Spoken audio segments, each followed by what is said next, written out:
ร้อมหรือยังครับนี่พร้อมแล้วก็ไหว้สาพระสงฆ์องค์เจ้าองค์เทศองค์แสดงธรรมขึ้นสู่ธรรมาสน์แก้วนะครับ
เดินศรัทธาสาธุชนทุกท่าน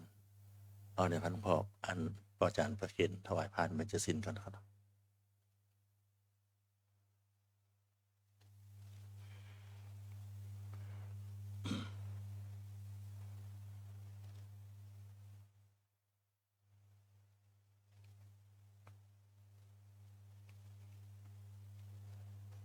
สาธุชนทุกท่านกราบพระรัตนตรัยพร้อมกันครับ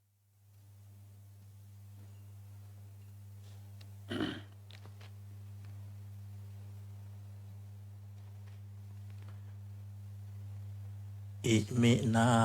สกาเลนะพุทธังอภิปูชยามะอิมินาสกาเลนะธัมมังอภิปูชยามะอิมินาสกาเลนะ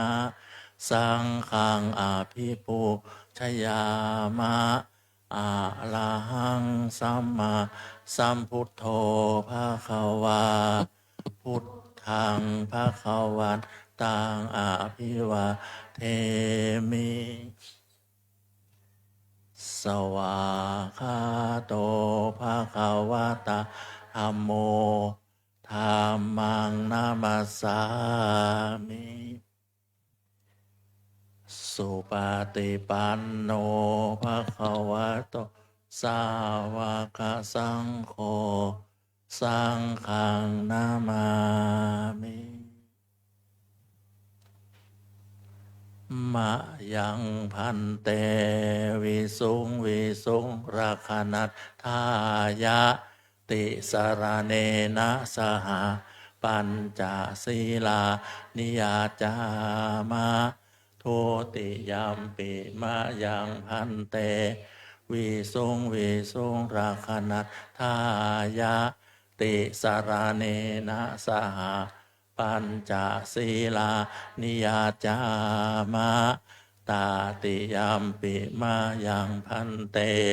วิสุงวิสุงราคนัตถายะติสารเนนะสหปัญจศีลานิยาจามะนะโมตัสสะภะคะวะโตอะระหะโตสัมมาสัมพุทธัสสะนะโมตัสสะภะคะวะโตอะระหะโตสัมมาสัมพุทธัสสะ นะโมตัสสะภะคะวะโตอะระหะโตสัมมาสัมพุทธัสสะนะโมตัสสะภะคะวะโตอะระหะโตสัมมาสัมพุทธัสสะนะโมตัสสะภะคะวะโตอะระหะโตสัมมาสัมพุทธัสสะนะโมตัสสะภะคะวะโตอะระหะโตสัมมาสัมพุทธัสสะพุทธังสรณังคัจฉามิพุทธังสรณังคัจฉามิธัมมังสรณังคัจฉามิธัมมังสรณังคัจฉามิสังฆังสรณังคัจฉามิสังฆังสรณังคัจฉามิ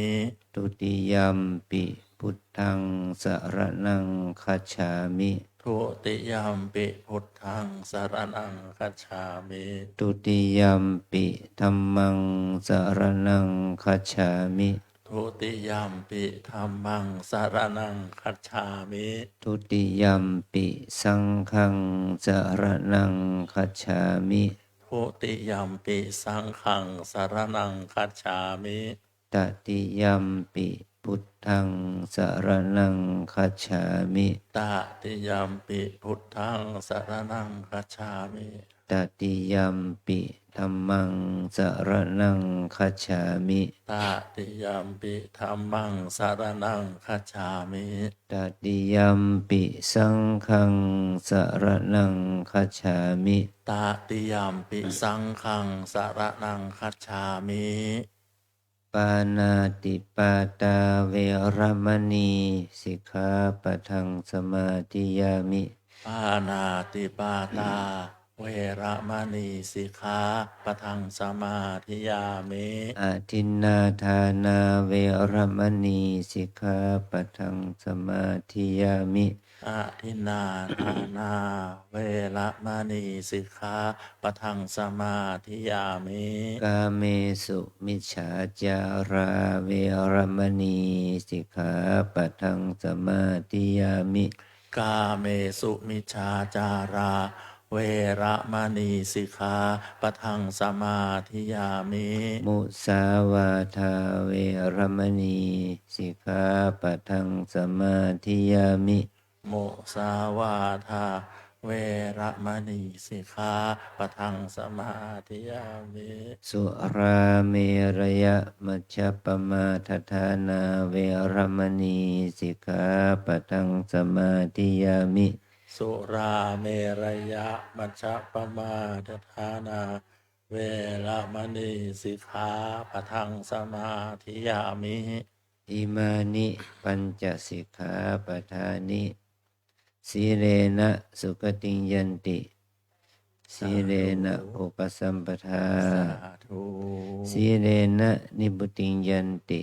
ตัสมาสีรังวิโสทะเยอามะพันเตธัมมาจะโลกาธิปติสหัมปติกัตถัญชลีอันทิวรังกยาจทาสันติทะสัตตาปรชคะชาติกาเทเสตุธัมมังอนุกัมปิมังปะชังอาราธนังคะโลมาวันนี้เป็นมวยแทนนะ อ่า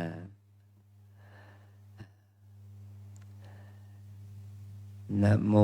ตัสสะภะคะวะโตอะระหะโตสัมมาสัมพุทธัสสะนะโมตัสสะภะคะวะโตอะระหะโตสัมมาสัมพุทธัสสะนะโมตัสสะภะคะวะโตอะระหะโตสัมมาสัมพุทธัสสะสีเลนะสุขติงยันติสีเลนะโภคะสัมปทาสีเลนะ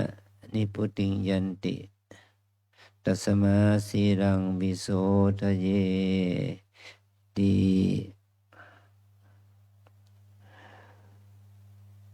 ขอความน้อมน้อมของข้าพเจ้าจงมีแด่ สมเด็จพระผู้มีพระภาคเจ้าพระองค์นั้นผู้ทรงพึ่งไปซึ่งพระมหากรุณาธิคุณอันประเสริฐผู้บริสุทธิ์จากกิเลสตรัสรู้ชอบได้โดยพระองค์เองขอความน้อมน้อมต่อพระธรรมและคณะพระอริยสงฆ์เจ้าทั้งหลายในวันนี้จะได้แสดงพระธรรมเทศนาในวันธรรมสวนาวันพระวันนี้เป็นบุญดีเนาะเรามีฝนตกนี่นะมันเป็นบุญของเรานะมันไม่ใช่เป็นวิบากกรรมหรอกเป็นบุญรู้สึกเย็นดีอ่ะเพราะว่าอากาศมันเย็นเมื่อวานก็ตกครั้งหนึ่งมันกลางคืนของไม่เมื่อคืนน่ะก็ดีใจนะวันนี้ตกอีกข้อมันก็ทำให้เราอากาศเราเย็นลงชุ่มชื่นทำให้จิตใจเรารู้สึกชื่นอกชื่นใจผ่องใส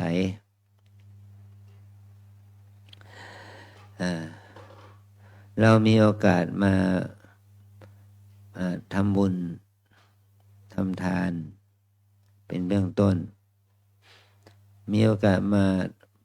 บูชาคุณศีลคุณพระรัตนตรัยเอาดอกไม้ธูปเทียนมาใส่ขันแก้วทั้งสามน้อมนึกถึงถวายน้อมถึงคุณของพระพุทธเจ้าพระธรรมเจ้าพระสังฆเจ้าแล้วก็ได้บำเพ็ญทานโภชนาอาหารที่เราถวายพระสงฆ์ไม่ใช่มีพระสงฆ์เท่านั้นที่ได้อานิสงส์มีโยคีเลยเนาะบาสุบาสิกาจะได้รับอานิสงส์จากโภชนาอาหารข้าวหวานนี้ไปด้วยถือว่าเป็นมหากุศลที่เอื้อกูลแก่พุทธบริษัทเป็นทั้งภิกษุภิกษุณีสามเณรแม่ชีโยคีชายหญิงนะวันนี้วัดเรามีแม่ชีภิกษุณีจากเวียดนามมาปฏิบัติธรรมอยู่3 รูปมีภิกษุณีชาวจีนอยู่2 รูปเป็น5 รูปและของวัดเราอีก1 รูปเนาะภิกษุณีชาวเวียดนามเนี่ยเอาปัจจัยมาถวายว่าเราทราบสำหรับสมทบทุนสร้างหอฉันอาคารปฏิบัติธรรมเนี่ย1,000 เหรียญนะ1,000 เหรียญไม่ใช่1,000 เหรียญมันก็เป็นเงินดอลลาร์เนี่ย100 ใบ100 ใบเงินดอลลาร์100 ดอลลาร์นะ100 ใบ300,000 กว่าบาทเขามาถวายให้เราด้วยนะเพราะเมื่อ2-3 ปีก่อนแกมา3-4 ปีก่อนแกมาปฏิบัติธรรมในวัดเราใน1 เดือนนะแกตั้งจิตไว้กับอาจารย์ว่าจะเอาปัจจัยมาทำบุญช่วยสร้างหอฉันนะนี่คือเป็นอานิสงส์ที่เกิดจากการได้มาปฏิบัติธรรมนะเดือนนี้เดือนเมษาเนี่ยว่าเราได้รับการอุปถัมภ์จากส่วนต่างๆทั้งญาติโยมทั้งคนไทยคนเทศในงานผสมบรรพชาสามเณรพระรูรอด้วยนะรวมกันแล้วได้ประมาณ2,800,000 บาทอย่าคิดน้อยว่ามันจะเหลือนะ มันเป็นรายจ่ายจะเอาไป2,800,000ประมาณ7-800,000 บาทเหมือนกันนะมันก็รับรายเป็นรายรับก็เป็นรายจ่ายนะ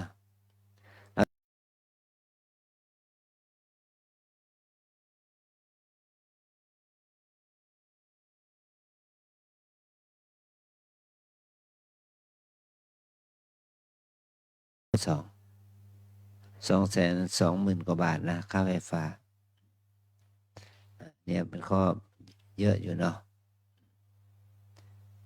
ขอให้เราได้เห็นอานิสงส์ของการปฏิบัติธรรมนะทำความดีนะทั้งพระภิกษุภิกษุณีสามเณรแม่ชีโยคีอุบาสกอุบาสิกาทั้งไทยทั้งเทศเนี่ย เมื่อได้ปฏิบัติธรรมแล้วความศรัทธามันก็เกิดขึ้นในพระศาสนาทั้งลูกศิษย์ลูกหาคนเก่าเขาก็ได้มาร่วมอุปถัมภ์อย่างว่าเราเนี่ยทุกวันพระเราก็มีญาติโยมมาใส่บาตรมากถ้าตรงกับวันเสาร์อาทิตย์ก็มากยิ่งขึ้น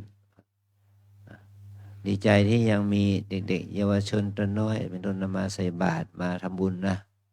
พ่อแม่ลูกได้เข้าวัดทำบุญทำทาน แล้วก็มารักษาศีลเนี่ยพันวันเรานี่คนที่มาถือศีล8นะมีเป็นจำนวน100นะทั้งชาวไทยชาวต่างประเทศนะแล้วก็จะทำให้วันเรามีอุบาสกอุบาสิกามารักษาศีลมาปฏิบัติธรรมกับวันเรานั้นทุกๆวันไม่ใช่เฉพาะวันพระเนาะมีทุกๆวันมาทำวัดสวดมนต์กันบางคนก็มาช่วงเช้าช่วงค่ำมาร่วมทำวัดสวดมนต์เป็นกรณีพิเศษอันนี้ก็เป็นความเป็นความปลื้มใจปีติใจของเราของวัดของพระสงฆ์องค์เนรแม่ชีโยคีในวัดที่มีญาติโยมช่วยอุปถัมภ์นะช่วยอุปถัมภ์แม้แต่เรื่องอาหารการกินญาติโยมก็ได้มาทำบุญเป็นค่าอาหารที่เอามาเป็นข้าวหม้อแกงหม้อนะอาหารการกินผลไม้ของหวานเนี่ยก็มีญาติโยมเอามาทำบุญเสมอสมทบกับเรานะได้มีเจ้าภาพเป็นเจ้าภาพอาหารเช้าอาหารเพลน้ำปนะมาอย่างไม่ขาดสายเดี๋ยวนี้ค่าอาหารเช้าอาหารเพลน้ำปนะเนี่ยแล้วเป็นบำรุงค่าน้ำค่าไฟโดยมันได้ประมาณ800,000 กว่าบาทแต่เราจ่ายเป็นค่าน้ำค่าไฟค่าอาหารประมาณ700,000 กว่าบาทเป็นค่าที่เราจะต้องจ่ายเพื่อเป็นการบำรุงธาตุขันธ์ของพระภิกษุภิกษุณีสามเณรแม่ชีโยคีที่เขามาบวชมาปฏิบัติที่วัดเราเนาะการบำรุงธาตุขันธ์ก็สำคัญมีแม่ชีจากอีสาน3 รูปกับพระอีก2 รูปมาปฏิบัติธรรมที่วัดเรานี่แม่ชีท่านหนึ่งท่านก็พูดว่าวัดเรานี่สัปยะมากหาที่ไหนไม่ได้ห้องน้ำห้องท่าก็ดีที่พักที่อาศัยก็ดีที่เดินจงกรมนั่งสมาธิก็ดีโดยเฉพาะอาหารดี อาหารดีกว่าที่เคยมาที่ไหนอาหารดีกว่าที่หลายที่ก็เราต้องอาศัยความสัพพยะเรื่องอาหาระสัพพยะความสบายเรื่องอาหารก็จะเป็นเหตุให้เกิดความสบายเรื่องการปฏิบัติมีกำลังกายกำลังใจมีพลังความที่เกิดจากการบริโภคอาหารนั้นให้มีกำลังในการเดินจงกรมนั่งสมาธิสามเณรว่าเราเข้าสู่ภาพปฏิบัตินะอาจารย์จะเขียนเขาให้เข้าอธิษฐานจิตด้วยนะเน้นมาองค์ปฏิบัติได้ถึง42 ชั่วโมงได้นะเน้นมาองค์ก็ขี้เกียจหน่อยได้7 ชั่วโมง8 ชั่วโมง เน้นทำปฏิบัติได้มากหน่อยสิลูกบอกว่าไม่ไหววันนี้เขียนให้ขึ้น1 ชั่วโมงได้3-4 องค์ละแบบบางองค์ก็ได้ประมาณ50-55ก็จะให้เข้าอธิษฐานจิตให้เป็นบารมีแก่ลูกเนรเราเนาะลูกเนรเราจะได้เห็นประโยชน์เห็นคุณค่าว่าโชคดีแค่ไหนแล้วที่ได้มาอยู่สำนักปฏิบัติเนี่ยได้มีโอกาสปฏิบัตินะขอให้ลูกเนรตั้งใจปฏิบัติสิ่งเหล่านี้มันก็จะเป็นคุณเป็นบุญแก่ตัวเองว่าในสมัยก่อนที่เราเป็นสามเณรที่บวชเป็นเณรครั้งแรกเนี่ย มันก็มีกิจอย่างหนึ่งของเนนบวชใหม่คือเข้ากรรมแต่ก่อนเราก็ไม่ได้เข้าใจเข้ากรรมคืออะไรบทใหม่เขาก็ให้เราตกประคำนับบทสวดวันหนึ่งได้กี่ร้อยรอบก็เหมือนกับว่าเราฝึกเจริญสมาธิภาวนานะแต่ตอนนั้นเราคิดว่าเราทำการตกประคำนับเนี่ยเพื่อใช้หนี้บาปกรรม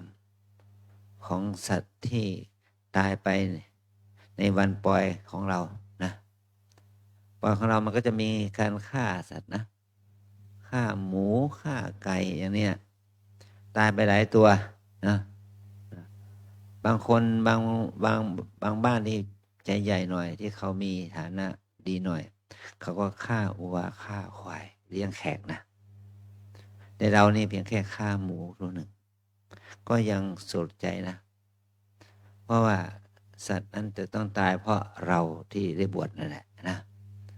เราจึงทำบุญในการทำเข้าอยู่กรรมนะเข้าอยู่กรรมเพื่ออุทิศบุญกุศลไปให้สัตว์ที่ตายไปเพราะการบวชของเรานะ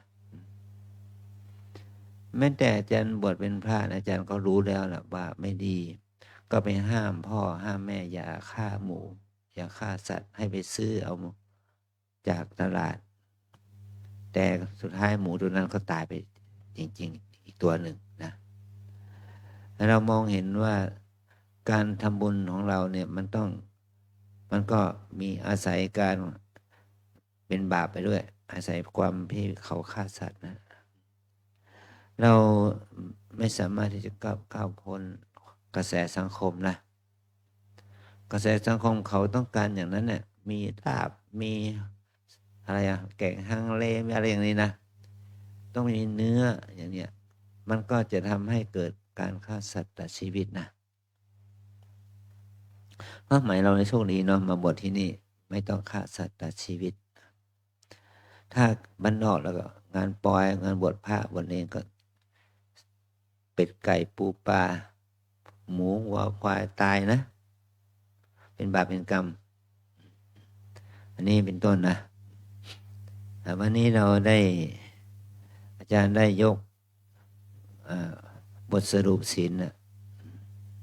ว่าสีเลนะสุขติยันติว่าการที่เรารักษาศีลนั้นก็เป็นไปเพื่อให้ถึงสุขติสุแปลว่าดีงาม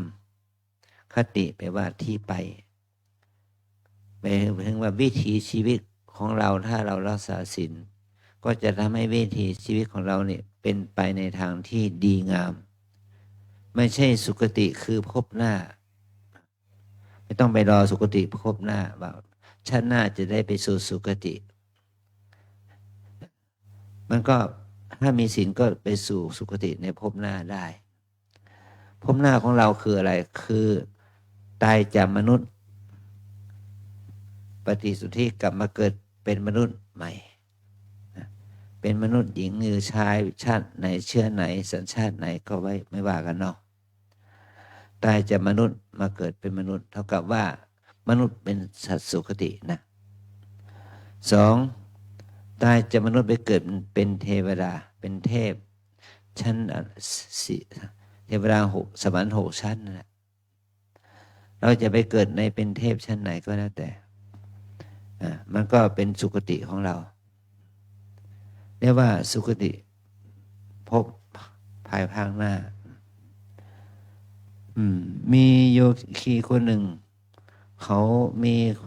ความรู้สึกกลัวคือกลัวผีอาจารย์เลยพูดว่าไอ้ความกลัวนั่นแหละทำให้ความกลัวนั่นแหละทำให้เรามีความเครียดนอนไม่หลับถ้าคนไหนมาปฏิบัติธรรมแล้วได้เห็นผีเป็นบุญ เป็นความดีนะเป็นบุญน่ะได้เห็นผีก็คือได้เห็นผู้ที่อยู่ในโลกหน้าเนาะถ้าเทวดาเหล่านั้นมาหาเราก็เท่ากับว่าเราได้เห็นโลกหน้าคือภพภูมิที่เป็นสุคติชั้นเทพถ้าพวกพูดปีศาจเป็นอสุรกายมาปรากฏ ก็ได้เห็นภพหน้าคือภพภูมิที่เป็นภูมิเปรตภูมิอสุรกายนะเนี่ยคือเราเมื่อเรามาวัดมาทำวัดสวดมนต์ภาวนาแล้วเนี่ยมีหลายคนจับอะไรภาชนะที่เรากวดน้ำน่ะที่กวดน้ำล่ะกวดอะไรกวดไปหาใครกวดน้ำไปหาบุคคลที่ตายแล้วมันมีพ่อแม่พี่น้องลูกหลานและตลอดถึงสรรพสัตว์ทั้งหลายที่ตายไปก็ทำความดีเพื่ออุทิศก็อุทิศไปให้ใครอุทิศไปให้มนุษย์ที่ไม่ใช่มนุษย์นะเนี่ยคือความเป็นมนุษย์นั่นแหละเป็นภพหน้าของเราทั้งหลายแต่ภพหน้าที่ไม่ใช่มนุษย์ที่เราเห็นอยู่ที่เราเห็นในตาทุกวันนะก็คือเดรัจฉานนะเห็นนกเห็นแมวเห็นสุนัขเห็นปูปลาเห็นเป็ดไก่พวกนี้นี่คือมนุษย์ที่ไม่ใช่มนุษย์คือเดรัจฉานนะเดรัจฉานนี่ก็เป็นมนุษย์ไม่ใช่มนุษย์เป็นสัตว์ที่เป็นอบายด้วยนะเป็นอบายสัตว์อปายะแปลว่าอยู่ในภพภูมิที่หาความเจริญทางศีลธรรมไม่ได้ทางบุญทางกุศลไม่ได้เนี่ยคือจะโชคดีได้ยังไงล่ะเขาไม่สามารถแสวงหาอะไรมาทำทานได้แม่สีลูกสาวเอาหมามาทำบุญด้วยนะนั่นแหละมีถือมาทำบุญด้วยเพราะมันไม่ทำบุญด้วยมันทำบุญด้วยตัวเองไม่ได้อ่ะมันไม่มีแขนมันมีแข้งมีขาแต่มันไม่สามารถจะจับของใส่บาตรได้อย่างนี้เนาะแม่ชีก็เลยพาลูกสาวมาทำบุญเนาะเอาสุนัขมาทำบุญด้วยอย่างเนี้ยนี่คือเป็นธรรมชาติของสัตว์เดรัจฉานไม่สามารถจะทำบุญได้ด้วยตนเองมันเป็นอบายอัปปายะแปลว่าภูมิที่ไม่มีความเจริญทางด้านกุศลนะกุศลมันเกิดขึ้นไม่ได้ยกตัวอย่างแม้แต่สัตว์ในวัดเราเนี่ยนกนะไก่หรือว่าแมลงตัวเล็กตัวน้อยสุนัขที่อยู่ในวัดก็ดีมันก็ไม่สามารถที่จะมีกุศลศรัทธามาทำวัดกับเราได้ใครชวนหมามาทำวัดเย็นไหมไม่มีเนาะมันมาทำวัดไม่ได้มาทำบุญทำวัดเช้าก็ไม่ได้ทำวัดเย็นก็ไม่ได้มันก็คือเจตนาที่เราจะทำความดีได้นะต้องมีศรัทธามีปัญญานะเมื่อเรามีศรัทธามีปัญญามันจึงจะเข้าสู่กระแสบุญได้แม้แต่สัตว์บางพวกแม้จะทำบุญได้อยู่นะแม้กับช้างเนี่ยที่ที่เจ้าของให้มาใส่บาตรพระนะตามคลิปเลยนะมันยกของใส่บาตรพระได้แต่ขณะเดียวกันมันก็เอางวงล้วงบาตรพระไปกินได้ อย่างนี้เป็นต้นนะมันเป็นแต่ถ้าบางตัวมันก็สนุกแหละมันก็ทำให้เราเห็นถึงว่าสัตว์บางประเภทก็ทำบุญได้นะแต่ทำบุญได้ขั้นพื้นฐานนะแต่ทำบุญขั้นเป็นบารมีทำมันก็ยากหรอกนะนอกจากสัตว์ที่เป็นพระโพธิสัตว์นะเป็นต้นนะสุคติจะทำให้เราได้สุคติได้เพราะศีลที่เรารักษาคือศีล5นี่แหละศีลนั่นแปลว่าปกติแปลว่าปกติศีละแปลว่าปกติทางกายทางวาจานะถ้าเรามีความปกติทางกายทางวาจาที่ดีนั่นแหละเราเป็นผู้มีศีลนะไม่ฆ่าสัตว์ชีวิตมันก็เป็นปกติทางกายจิตไม่มีโทสะไม่มีความโกรธจึงไม่ฆ่าสัตว์สัตว์ทั้งหลายที่ถ้าเราฆ่าแล้วมันจะก่อให้เกิดอบายเป็นกรรมบทไปสู่อบาย โดยอาศัยเงื่อนไข5ประการนะหนึ่งสัตว์นั้นมีชีวิตเราดูอยู่อันที่สองเรารู้อยู่ว่าสัตว์นั้นมีชีวิตสัตว์นั้นไม่ตายสามมีจิตคิดจะฆ่าหมายความว่าวันนี้ฝนตกแล้วแมงมันออกไปจับแมงมันมาแกงมาตำน้ำพริกกินเนี่ยคือมีจิตคิดจะฆ่ามีจิตคิดจะจับมันมาทำแมงมันนะแมงมันตำแมงมันเนี่ยสามมีความเพียรเพื่อให้ตายเมื่อมันไม่ตายเราก็เอามากินไม่ได้เนาะมีความเพียรเพื่อให้ตายเอามาผัดเอามาคั่วเอามาอะไรอย่างนี้นะมีความเพียรเพื่อให้ตายห้าสัตว์นั้นตายด้วยความเพียรนั้นด้วยความพยายามนั้นถ้าครบ5 หลัก5ประการนี้แล้วมันเป็นอกุศลกรรมบทที่จะนำพาจิตใจเราไปสู่อบายได้นะก็เห็นเนี่ยนะเราถือว่าเรารักษาศีลได้ดีได้เนี่ยมันก็จะทำให้เราไปสู่สุคติทางไปที่ดีงามทางที่ไม่ก่อให้เกิดโทษสุคติในโลกมนุษย์เราก็มีเป็นสัมมาชนสัมมาประกอบสัมมาอาชีพที่ดีงามไม่ต้องไปเข้าคุกเข้าตารางไม่เข้าไปสถานีตำรวจแล้วมันก่อให้เกิดโทษทางสังคมมันก่อให้เกิดความไม่ได้รับความไว้เนื้อเชื่อใจจากคนในสังคมนะอันนี้ก็ถ้าเรารักษาศีลเขาว่าคนเราก็จะได้รับความยอมรับจากสังคมว่าเราเป็นคนดีเพราะว่าเราไม่แม้แต่ฆ่าสัตว์เราจะไม่แม้แต่สัตว์เล็กสัตว์น้อยก็เราก็ไม่ฆ่าสัตว์อย่างนี้เป็นต้นนะเมื่อวานนี้อาจารย์ได้ไปรดน้ำศพหลวงพ่อบุญเกศที่วัดป่านาราภิรมย์ท่านอายุ92 ปีท่านป่วยไข้นอนติดเตียงมาถึง5 ปีเราไปเห็นไซร่าของท่านก็มันก็น่าสงสารเนาะมีแต่รอยช้ำรอยเขียวก็เกิดความสลดใจก็เราก็ไปนำบุญในนามของวัดเรานะโยม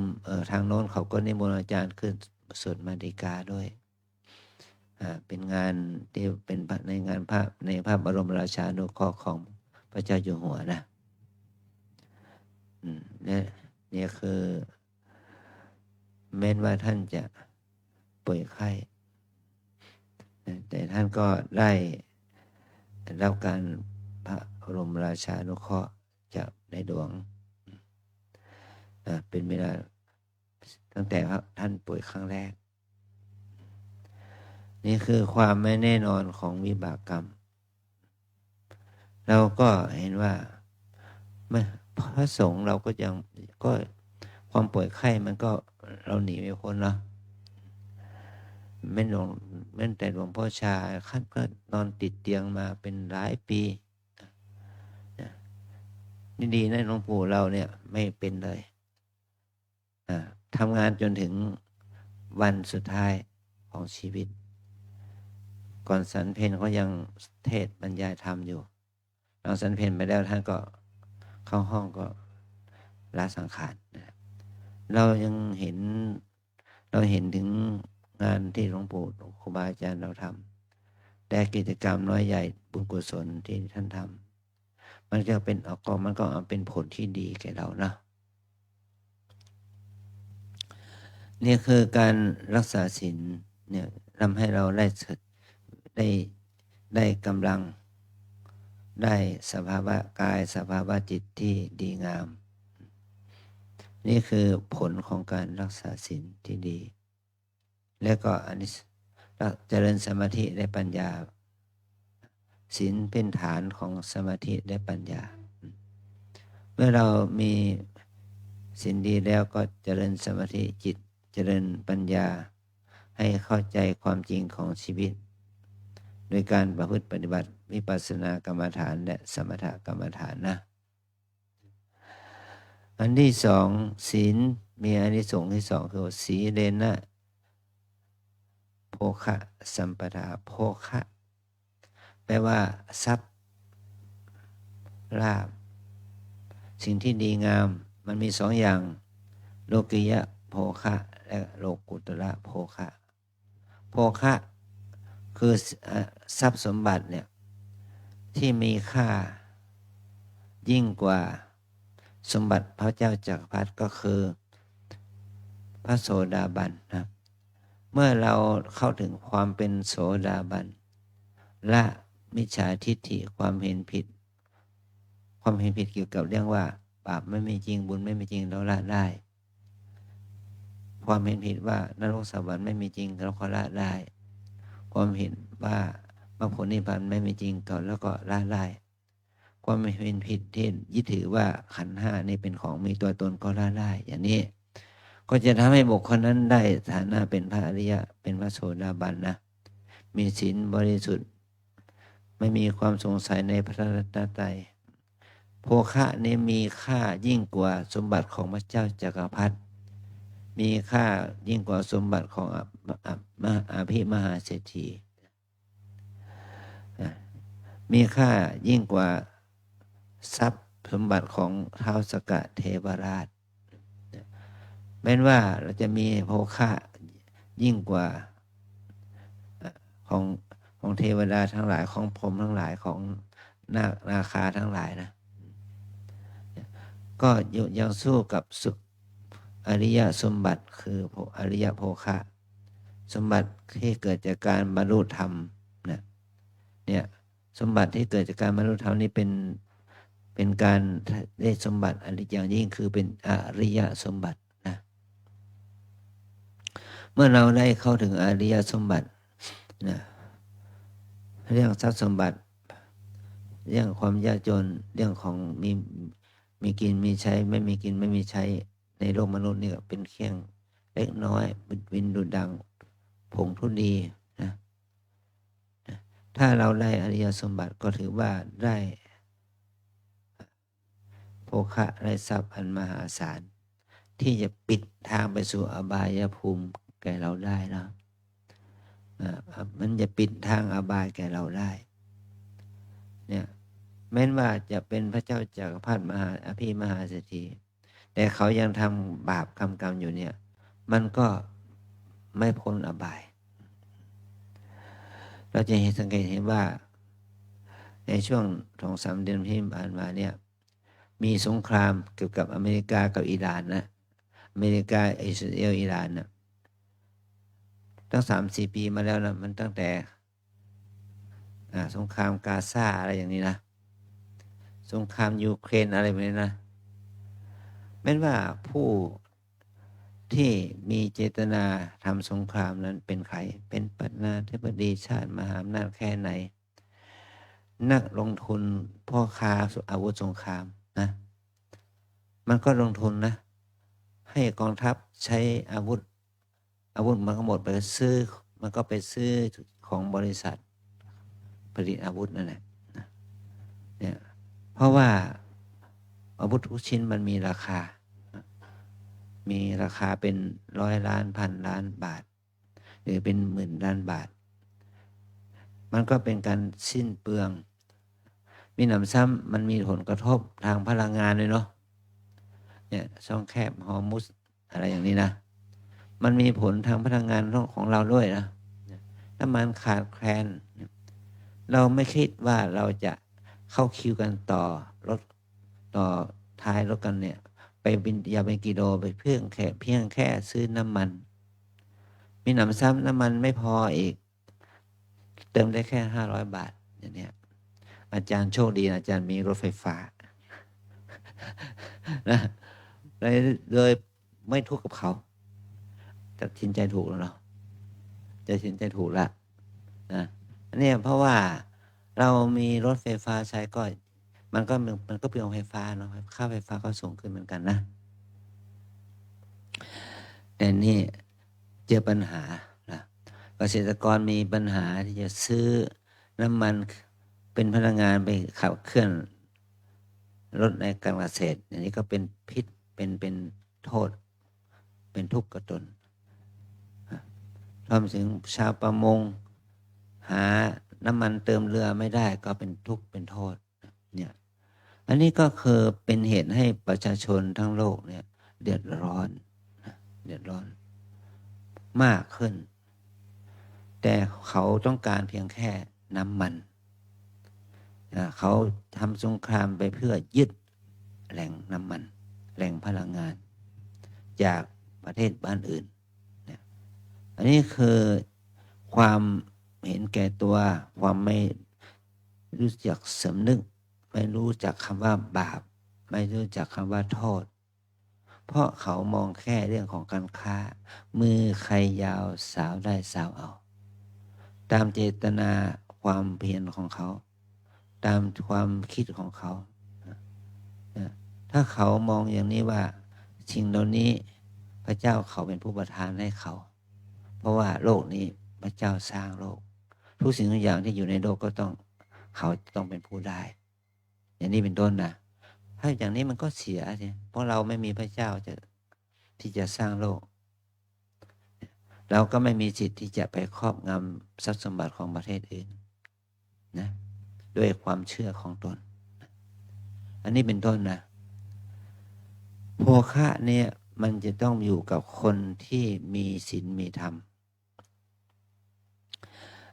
อาจารย์ได้ขอเรื่องนี้เราเรื่องนิทานธรรมะนะว่าไอ้คนหนึ่งเป็นคนขอทานมันแสวงหาขอทานนะได้ข้าวปลาอาหารได้ของกินของใช้มาเล็กน้อยมาเก็บหอมรอมริบไว้ไอ้ตัวหนูมันก็เข้ามาเอามากินข้าวสารมากินอาหารของขอทานเนี่ยไอ้ขอทานมันดูของฉันที่หามาเนี่ยมีใครมาขโมยมันต่อมามันจับได้ว่าเป็นหนูมันก็ไปด่าหนูนะว่าฉันเป็นขอทานยากจนข้นแค้นทำไมเธอจึงจะมาเบียดเบียนฉันทำไมเธอไม่ไปหากินที่บ้านเศรษฐีคนมีทรัพย์เธอมาทำไมไม่ไปเธอมาทำไมต้องมากินอาหารกินข้าวสารที่ฉันขอมาด้วยความยากลำบากแล้วก็หนูเลยตอบขอทานว่าเธอต้องไปหาผู้รู้ว่าทำไมฉันจึงมากินอาหารของเธอไอ้หนูไอ้คนขอทานแล้วก็เลยมันก็เลยแสวงหาบุคคลที่จะตอบคำถามไอ้คนขอทานแล้วมันก็คิดมันรู้มันบอกว่าไปถามพระพุทธเจ้าสิว่าเธอทำไมมีกรรมอย่างนี้ยากจนแค้นยังมีสัตว์อื่นมาเบียดเบียนอีกอย่างนี้นะมันก็ไปมาเดินทางไปจุดหนึ่งเป็นบ้านเศรษฐีมีทรัพย์แต่มีลูกสาวอายุ18เนี่ยพูดไม่ได้พูดไม่ได้เป็นเหมือนกับเป็นใบ้นะแต่เธอไม่พูดเลยแล้วก็เศรษฐีนั้นก็ไปบ้านเศรษฐีมาขอภาพบ้านเศรษฐีว่าเศรษฐีก็ว่าท่านไปไหนจะไปฟ้องพระพุทธเจ้าไปถามปัญหาพระพุทธเจ้าเนาะเศรษฐีก็บอกว่าถ้าอย่างนั้นฉันขอฝากคำถาม1คำถามไปพูดถามพระพุทธเจ้าว่าทำไมลูกสาวของฉันจึงไม่ยอมพูดไอ้ขอทานมันก็ได้รับการเอื้อเฟื้อจากเศรษฐีมันก็รับปากเดินทางไปเจอฤาษีดาบทนะมีถือไม้เท้ากายสิทธิ์นะถือไม้เท้ากายสิทธิ์แต่ไม่บำเพ็ญเพียรบำเพ็ญฌานสมาธิเหาะไปสู่สวรรค์ชั้นฟ้าไม่ได้ทำไมถึงเหาะไม่ได้เมื่อขอทานนั้นไปถึงดาบทก็ต้องฝากถามว่าทำไมเขาจึงเหาะออกขึ้นสู่สวรรค์ไม่ได้แล้วก็เมื่อพระดาบทถามอย่างนี้บอกถามมันฝากคำถามวันนี้ขอทานก็รับปากแล้วก็ให้ดาบทนั้นช่วยพาข ขอทานข้ามป่าเขานะออกไปได้เราไปถึงป่าเขาขึ้นยอดเขาลงคลองห้วยแล้วก็ไปเจอแม่น้ำใหญ่เนี่ยขอทานมันก็ข้ามแม่น้ำใหญ่ไม่ได้บังเอิญมีเต่าตัวหนึ่งพามันข้ามน้ำว่าเธอจะไปไหนไปเฝ้าพระพุทธเจ้าไปถามปัญหากับพระพุทธเจ้าเต่าก็ได้บอกว่าขอถามปัญหาขอฝากคำถามนี่ไปถามพระพุทธเจ้าหน่อยว่าฉันทำไมถึงทิ้งกระดองไม่ได้แต่ทำทิ้งกระดองไม่ได้ขอทานมันก็รับปากไปเฝ้าพระพุทธเจ้าพอไปเฝ้าพระพุทธเจ้าแล้วเนี่ยไปฟังธรรมพระพุทธเจ้าแล้วเขาศรัทธาเริ่มใส่ในคำสอนพระพุทธเจ้าแล้วก็พระพุทธเจ้าก็ขอโอกาสถามปัญหาพระพุทธเจ้าแล้วพระพุทธเจ้าบอกว่านี่เป็นนิทานเนาะว่าฉันจะให้เธอถามคำถามแค่3 ข้อ3 ข้อเท่านั้นให้เลือกเอาไอ้หนุ่มนั้นก็เลยขอทานแล้วก็ถ้า3 ข้อมันความปัญหาของเขามี4 ข้อนะปัญหาของตัวเองที่หนูมาเบียดเบียนทรัพย์อันที่2ลูกเศรษฐีพูดไม่ได้อันที่3ฤาษีถือไม่เท่ากายสิทธิ์ขอไม่ได้อันที่4เต่าทิ้งกระดองไม่ได้เนี่ยก็เขาก็พิจารณาว่าปัญหาของเขาเล็กน้อยแต่ว่าเขาได้รับปากบุคคล3 บุคคลนี่มาถามปัญหาของเขาแต่ถ้าฉันเอาตัวฉันเป็นปัญหาที่เล็กน้อยเอามาถามก็คำถามมันก็จะหมดไปมันก็เหลือ1 ข้อเขาก็เลยทิ้งเป็นความทุกข์ของเขาที่หนูกินข้าวของเขานะถามปัญหาของสัตว์อื่นของบุคคลอื่นดีกว่าก็เลยถามว่าทำไมเต่าถึงทิ้งกระดองไม่ได้ที่เต่าถึงไม่จึงที่จะเหาะเหินเดินอากาศที่บำเพ็ญบารมีบำเพ็ญเพียรมาเป็น1,000 ปีได้อย่างไรพระพุทธเจ้าก็ตอบว่าเต่าต้องทิ้งกระดองเนี่ยเมื่อมาบอกเต่าก็ให้เธอทิ้งกระดองเนี่ยเพราะเต่ารู้อย่างนั้นก็ทิ้งกระดองโดยอาศัยมีอะไรเขาเรียกว่ามีที่เราเรียกว่าอะไรมีเม็ดกลมๆที่อยู่ในหอยตัวนี้เขาเรียกว่าเม็ดอะไรนะที่อยู่ในหอยกาบมุกมีมุกพิเศษอยู่เป็นหลายเม็ดเป็น10-20 เม็ดอยู่ในกระดองนั้นเราจึงมีความผูกพันนะทิ้งกระดองไม่ได้น้องแล้วก็หนุ่มนั้นก็ได้มุกไปแล้วก็ไปหาฤาษีบอกว่าฤาษีจะต้องทิ้งไม้เท้ากายสิทธิ์ไม่ต้องยึดดีนั่นแหละมันก่อให้เกิดทุกข์เศรษฐีก็เลยมอบไม้เท้ากายสิทธิ์ให้หนุ่มขอทานนั้นแล้วก็ท่านก็บำเพ็ญเพียรทางจิตด้วยมีจิตที่ปลอดโปร่งถึงกับเหาะเหินในอากาศได้นะมาถึงบ้านเศรษฐีเพราะว่าเศรษฐีก็มาบอกเศรษฐีว่าลูกสาวของท่านจะพูดได้ก็เมื่อเจอคนที่เขารักเศรษฐีรู้อย่างนั้นก็แล้วก็บังเอิญลูกสาวเศรษฐีเข้ามาในห้องนั้นพอดีเห็นหน้าหนุ่มนั่นแหละมันเกิดความรักผู้ชายคนนั้นนะมันก็พูดได้เศรษฐีจะยกลูกสาวให้หนุ่มคนนั้นนะไอ้คนขอทานมันก็ได้ทรัพย์สมบัติอะไรอย่างได้มุกพิเศษได้ไม้เท้าพิเศษแล้วก็ได้เป็นลูกเขยเศรษฐีนี่คือความที่เขาพูดว่านิทานธรรมะตัวนี้มุ่งหมายถึงว่าเราทั้งหลายถ้าสละความเห็นแก่ตัวของตัวเองเราจะให้แล้วให้แก่คนอื่นได้มันก็จะพ้นจากทุกข์นะมันเหมือนกับพ้นไอ้หนุ่มคนนั้นที่ไปพ้นจากคนขอทานนั่นแหละมาเป็นลูกเขยเศรษฐีเป็นลูกเศรษฐีนะอันนี้คือนี่เป็นนิทานธรรมะเนาะเอาไปเปรียบเทียบเอานะเอาไปเปรียบว่าเราจะยากจนหรือร่ำรวยนั้นคือเป็นเหตุมันคือความ ความเสียสละตนนี้เพื่อประโยชน์ให้คนอื่นได้อย่างไรนะนี่ขอให้เราได้ถึงว่าสุคติโภคทรัพย์ที่ได้จากการดำเนินชีวิตนี่เราจะต้องสละตนทำความดีให้คนอื่นก่อนเราจึงจะได้โภคทรัพย์จากคนอื่นนะอันนี้คือนิทานธรรมะนี่ก็มีเรื่องเหล่านี้มาเป็นอุปมาเปรียบเทียบนะอันนี้สีเลนะนิพุติงยันตินิพุตตะนี่ว่าสงบเย็นนิพุตตะแปลว่าเย็นหรือว่านิพพานแปลว่าเย็นนิพุตตะนี่แปลว่าเย็นถ้าเรามีศีลเราจะเป็นผู้เย็นนะเย็นจิตเย็นใจ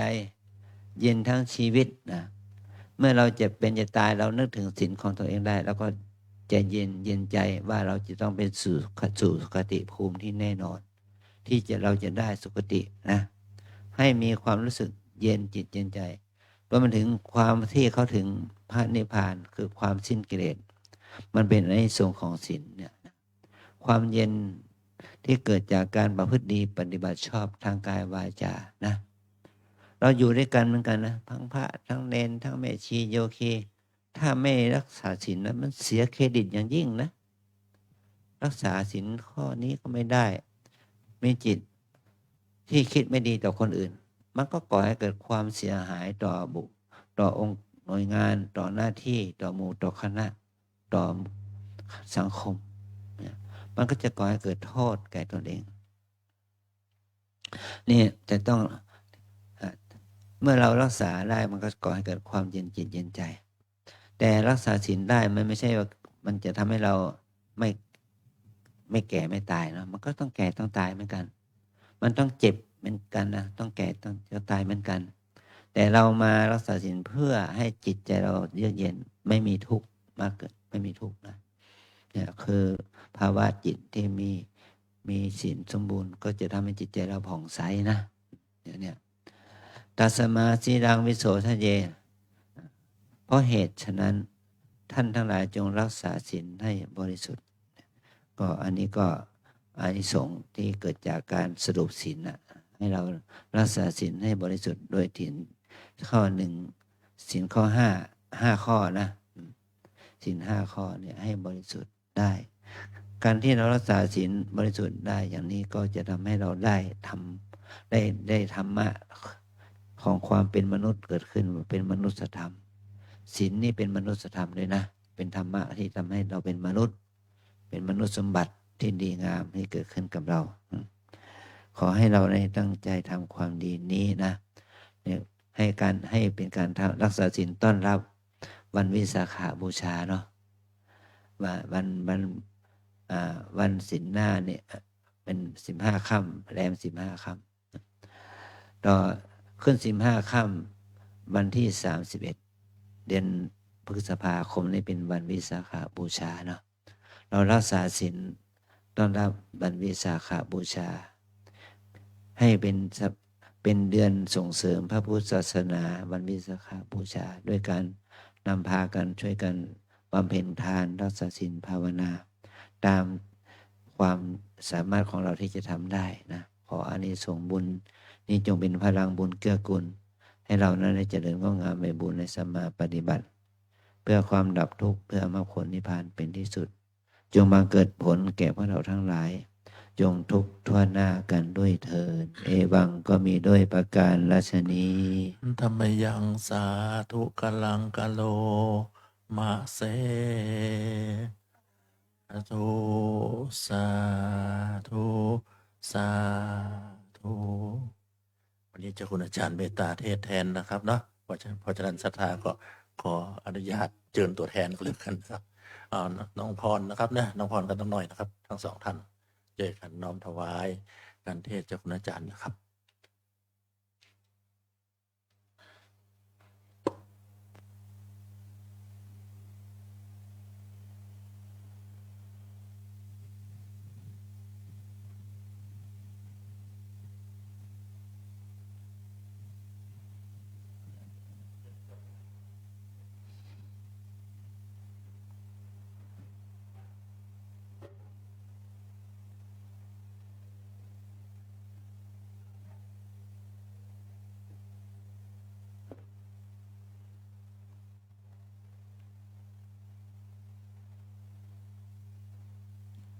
เดี๋ยวอาจารย์จะไปกินนิมนต์นะ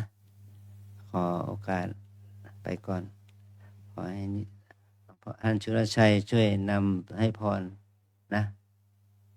นี่ จับลาเจ้าคุณอาจารย์นะครับเนาะพร้อมกันนะครับ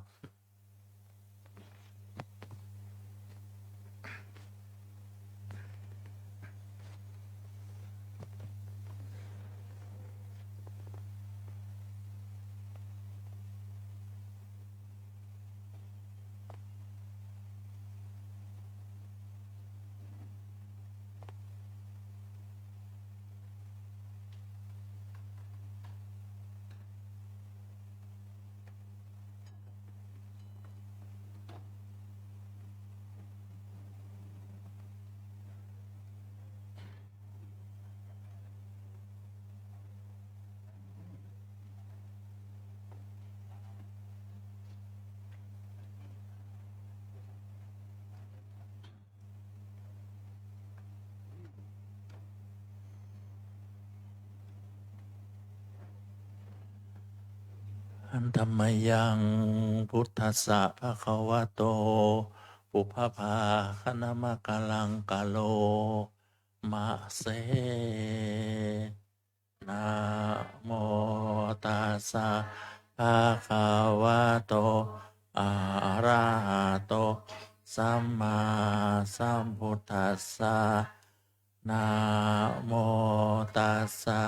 ภะคะวะโตอะระหะโตสัมมาสัมพุทธัสสะ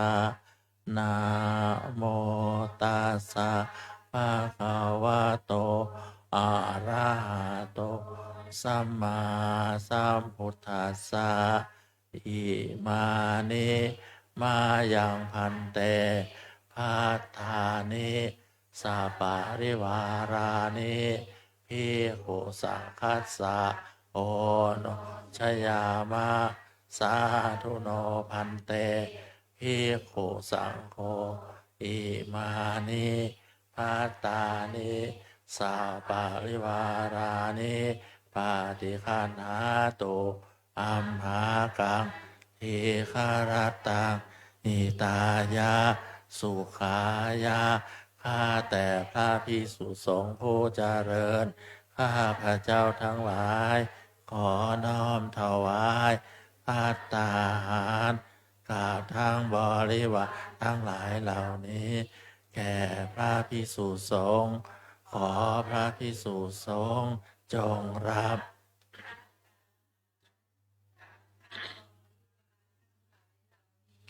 ของข้าพระเจ้าทั้งหลายเพื่อประโยชน์และความสุขแก่ข้าพระเจ้าทั้งหลายมีบิดามารดาเป็นต้นด้วยตลอดกาลนานเทินสาธุเตรียมกรวดน้ำรับพรนะครับ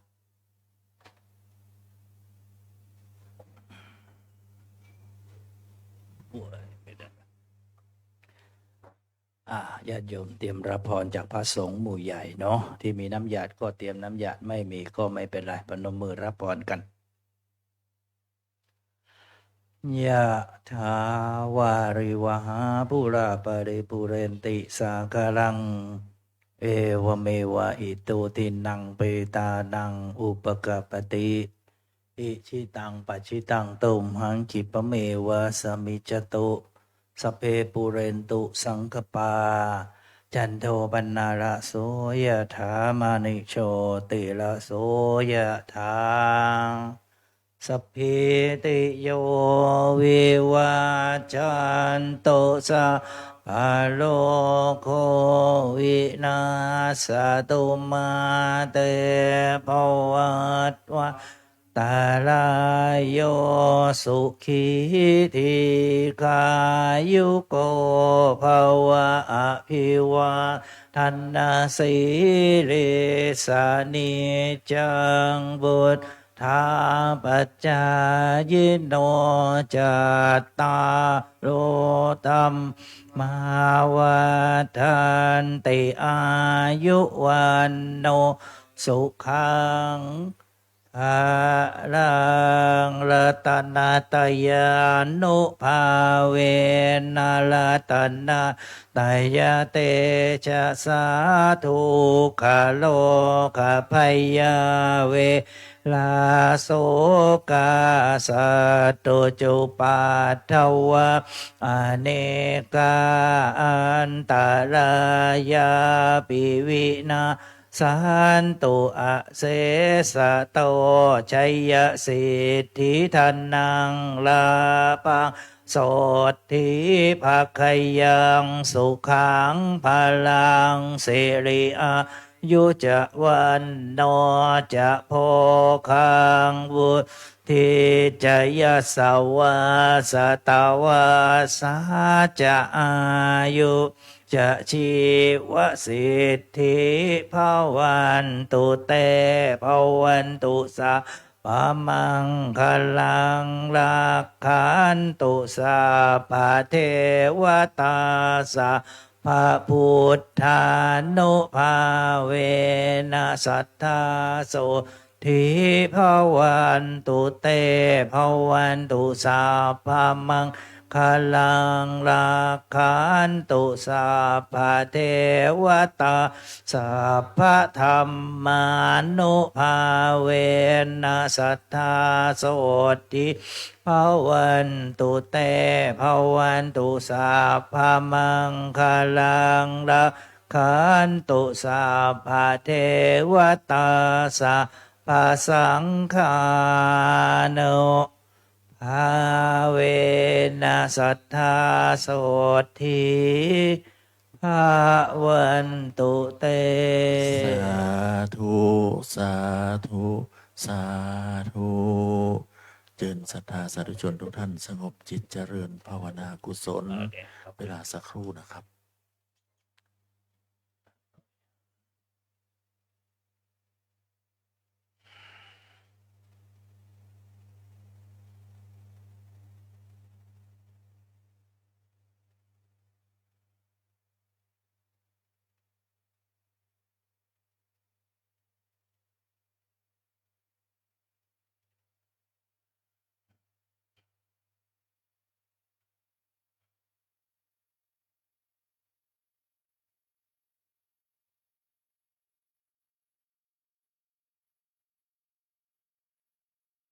สมควรแก่เวลาแผ่เมตตาพร้อมกัน อิ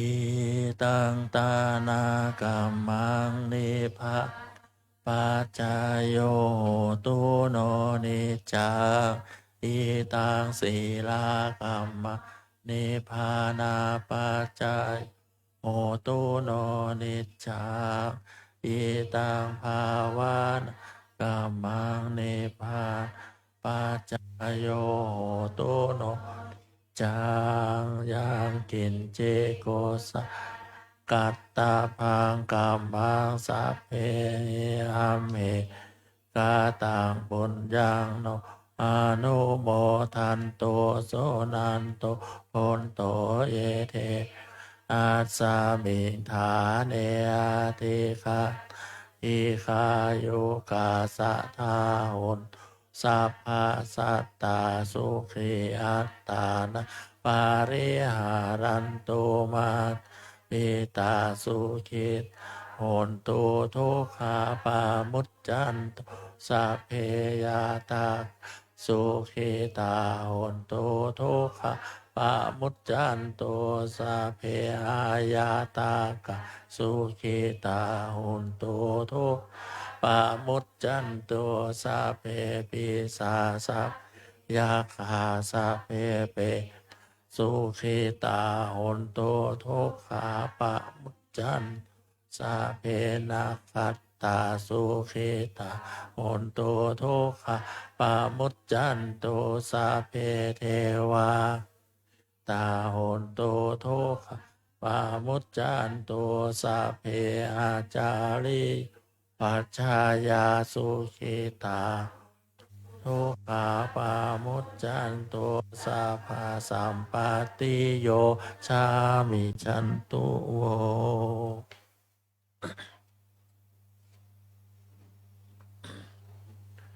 วันตามีพุทธังสัพพะวะโทสังฆามาทาอันธามิธรรมังพาเมวะโทสังฆามาอันเตวันธามิสังฆังสัพ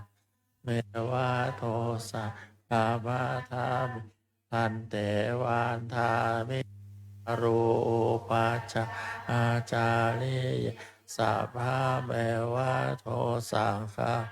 ทาเมพันเตวันทาเมกัมมาทานังสัพพะเมโทสังฆามาทาพันเตวันทามิอารามเมพัทธะ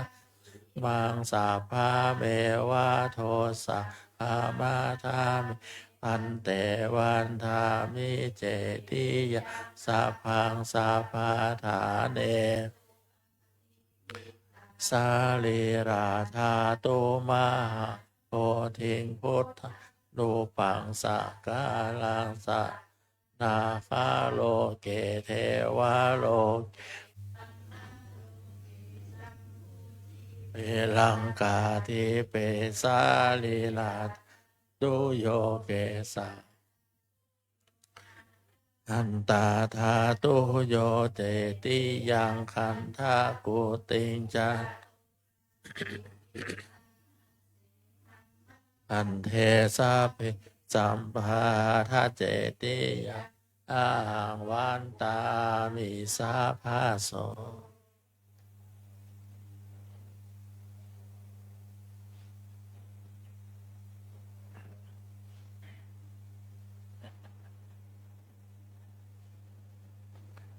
สาธุวันตามิเตสัพพะอาปาลาทังคะทาเมพันเตมยาคายังสามินาอนุโมทิตาภัสสามินากาต่างบุญยังไม่ทาตับสาธุสาธุอนุโมทามิ สาธุจัตตารโอธรรมาวทันติอายุวันโนสุขัง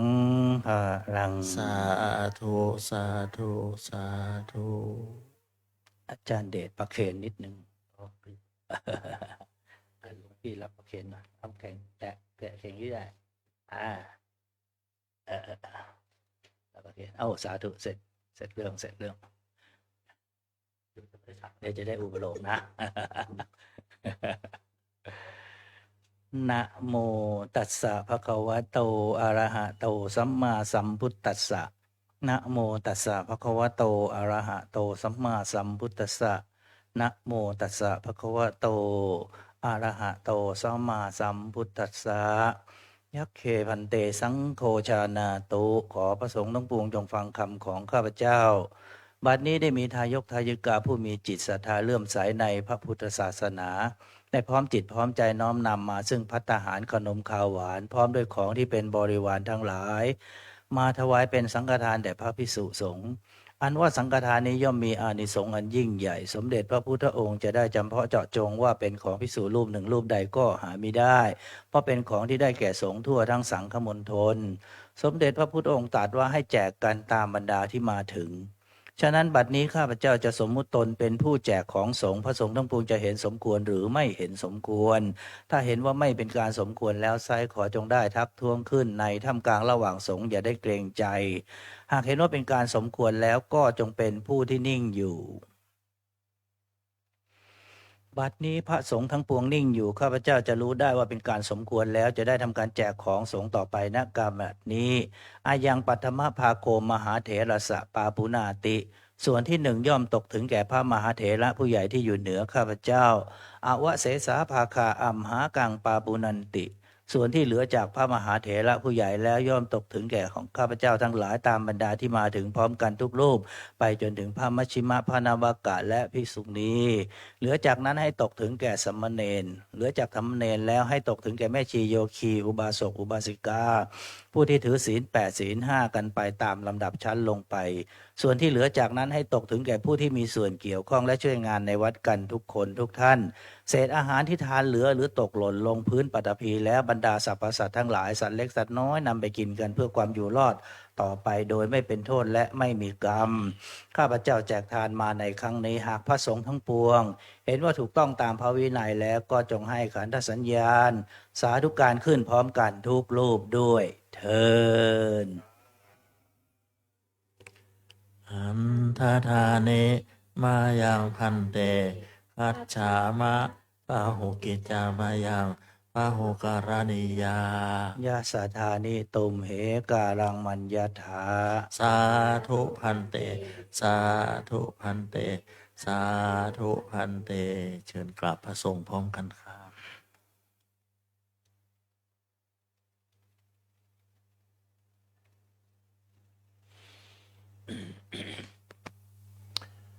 อะระหังสัมมาภะคะวาพุทธังภะคะวันตังอะภิวาสวากาโตภะคะวะตาธัมโม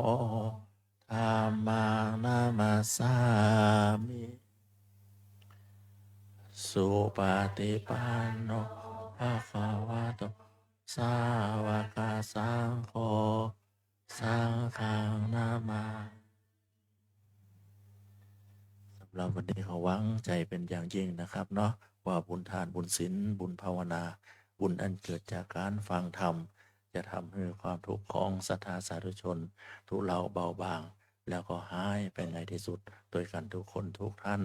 เทอญ